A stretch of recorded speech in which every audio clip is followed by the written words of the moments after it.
নির্যাতন আজকে দেখেছে। ফলে প্রিয় এলাকাবাসী এবং আমাদের সাথে যারা আসেছেন, আপনারা সবাই থানার সামনে অবস্থান কর্মসূচি করবেন। আপনারা কেউ এখানে শান্তিপূর্ণভাবে অবস্থান করবেন এবং আমাদের একটা প্রতিনিধি দল ভিতরে গিয়ে থানায় কথা বলবে এবং আমরা ফেরত না আসা পর্যন্ত আপনারা এখানে অবস্থান করবেন। তবে আপনাদের অবস্থান হবে শান্তিপূর্ণ। এখানে যাতে কোনো ধরনের বিশৃঙ্খলা না হয় এটা আপনারা পারবেন নিশ্চিত করতে। শান্তিপূর্ণভাবে এখানে বসে থাকবেন, আমরা কথা বলবো। জবাবদিহিতা এবং বিচার না পর্যন্ত আমরা এই থানা থেকে আজকে যাচ্ছি না। আমাদের অনেক ভাই শহীদ হয়েছেন, ওসমান হাদি ভাই খুন হয়েছেন, আমরা বিচার পাইনি। আর গতকাল বিচার না পেয়ে আমরা থাকবো। গুলি করলে গুলি করেন, গুলি মারলে গুলি মারেন, বোমা মারলে বোমা মারেন, কিন্তু এইখানে এনসিপি, জুলাই যোদ্ধা সহ আমরা সকলে এই রাজপথে দাঁড়িয়ে থাকবো। দেখি আপনাদের কত শক্তি আছে। আওয়ামী লীগ, বিএনপি সব একাকার করে আপনারা আসুন, দেখি আপনাদের কত সাহস, কত শক্তি আছে। ইনশাআল্লাহ আমাদের পদযাত্রা চলমান থাকবে।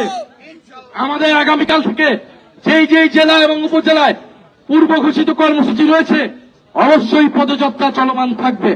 কোন শক্তি যদি 5 জন হয়, 5 জন নিয়ে আমরা পদযাত্রা করব। 5 জন নিয়ে আমরা জনগণের পক্ষে কথা বলবো। আমরা জানি এই 5 জন 5,000 জন এবং 5,000 জন 5 লাখ মানুষ হতে সময় লাগে না। আমাদের ভয় পাওয়ার কোনো কারণ নাই। সারা বাংলাদেশের মানুষ আমাদের সাথে আছে।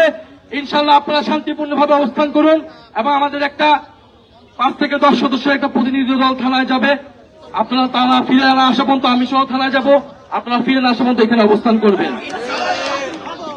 একজন শহীদের বাবা আজকে আহত হয়েছেন।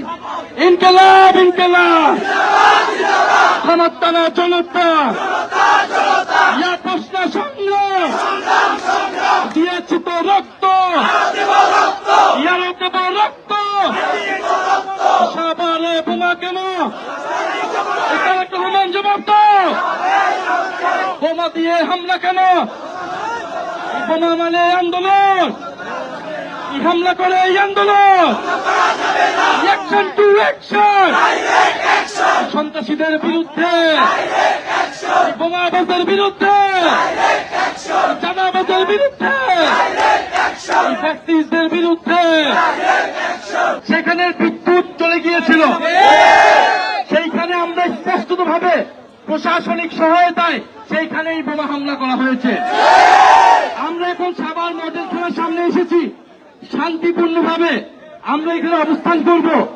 আমরা এখানকার কর্তৃপক্ষ, পুলিশ কর্তৃপক্ষের সাথে জিজ্ঞাসা করব, একটা রাজনৈতিক দলের গণতান্ত্রিক অধিকার আছে কর্মসূচি করার, এবং পুলিশের দায়িত্ব, এখানকার প্রশাসনের দায়িত্ব তাদের সকল ধরনের নিরাপত্তা নিশ্চিত করার। এই পুলিশ প্রশাসন এবং এই এলাকার এমপি জনগণের নিরাপত্তা দিতে ব্যর্থ হয়েছে। কে বোমা হামলা করেছে, কি হয়েছে আমরা জানি না। আমরা জানি তার দায় হচ্ছে প্রশাসনের এবং কর্তৃপক্ষের। তাহলে আমরা তার কাছে জবাবদিহিতা চাবো যে কেন সে নিরাপত্তা দিতে ব্যর্থ হয়েছে, সে কি পদক্ষেপ নিয়েছিল, কারা বোমা হামলা করলো, কেন তাদের চোখ ফাঁকি দিয়ে কিভাবে সেখানে বোমা হামলা করার সুযোগ পেল সন্ত্রাসীরা। আমরা জানি এই এলাকায় কারা ফ্যাসিস্ট আওয়ামী লীগের নেতাকর্মী সন্ত্রাসীদেরকে পুনর্বাসনের সাথে জড়িত। আমরা জানি কারা চাঁদাবাজি, সন্ত্রাস, দুর্নীতি, মাদক কারবারির সাথে জড়িত।